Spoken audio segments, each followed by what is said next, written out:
C'est mieux.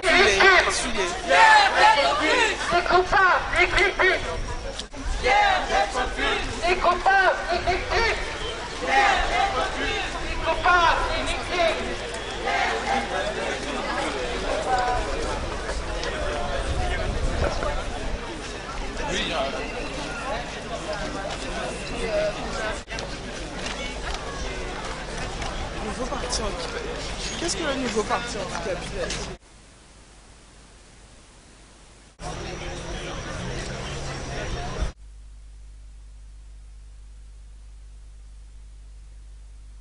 Vous votez contre nous, avec nous.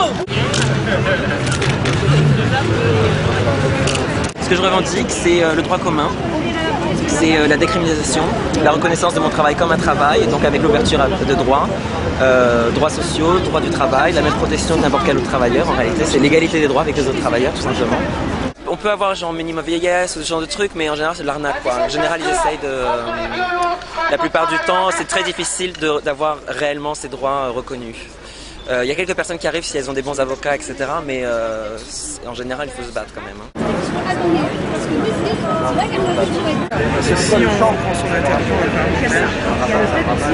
Les prostituées sont des acteurs de la société, elles existent, elles sont là parce qu'il y a une demande et c'est pas en tout le temps les stigmatisant, en les mettant dans des situations d'insécurité, en pénalisant leurs clients, que vous allez changer les choses et réussir à éradiquer la prostitution. Parce qu'encore une fois, c'est pas un fléau, comme le gouvernement essaye de le dire, c'est pas un fléau à éradiquer, c'est pas une maladie mortelle, donc absolument pas besoin d'éradiquer la prostitution.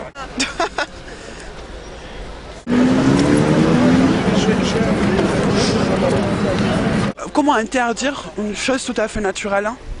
Comment interdire à des gens d'avoir des échanges humains? Ça ne concerne pas que les travailleurs du sexe, ça concerne aussi la population française, parce que là c'est une ingérence dans leur vie, dans leur sexualité. Ça ne concerne pas que nous malheureusement. Ce n'est pas ciblé que contre nous, c'est ciblé contre la liberté en général. Et contre les femmes en particulier.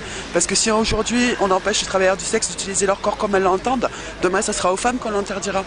C'est un mouvement qui normalement a été fondé en 2009 et qui normalement donc, soutient les prostituées, les travailleurs du sexe en général.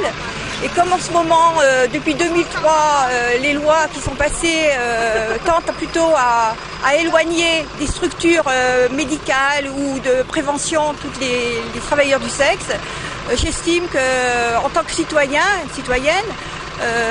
et comme je fais partie de ACT UP Paris et du dépistage du sida, toutes ces lois ne font qu'éloigner les prostituées des structures de soins. Et donc une loi de plus pénalisant les clients vont encore faire éloigner les filles des lieux publics, des structures, et seront encore moins protégées, au moins au niveau du sida et de toutes ces maladies. Voilà, c'est surtout ça en tant qu'actupienne que je suis venue soutenir le STRAS. D'un point de vue pénal, les clients seront pénalisés. Donc elles seront obligées de se cacher un peu plus et forcément elles seront aussi obligées d'accepter peut-être des pratiques qu'elles n'auraient pas acceptées si la loi ne passe pas. Hein. Donc à ce moment-là, peut-être pas de préservatif, moins de possibilités de faire des dépistages de toutes les maladies sexuellement transmissibles et voilà. Pour ça. Pénaliser ne changera rien à part marginaliser davantage les prostituées et leur causer davantage de problèmes parce qu'il y aura moins de clients, du coup moins de clients, certaines se tourneront davantage vers les réseaux justement au lieu de s'en éloigner pour en trouver ou devront accepter des choses comme pour avoir plus de clients, accepter moins accepter de pas utiliser de capote alors qu'il faut toujours en utiliser parce qu'on joue pas notre vie pour du sexe quand même ni pour de l'argent. Alors le STRAS, c'est le syndicat du travail sexuel, donc qui réunit les travailleuses du sexe et alliés pour défendre nos droits, pour l'amélioration de nos conditions de travail et puis nos droits de nos travailleuses. Et vous êtes aujourd'hui pourquoi en fait? Alors aujourd'hui, c'est la journée internationale de lutte contre les violences faites aux travailleuses du sexe, qui, on va dire, a un écho un peu particulier en ce moment, vu le vote de la résolution abolitionniste, vu la pénalisation des clients, toutes ces lois qui vont ne faire qu'augmenter les violences qu'on est susceptible de subir. Donc voilà.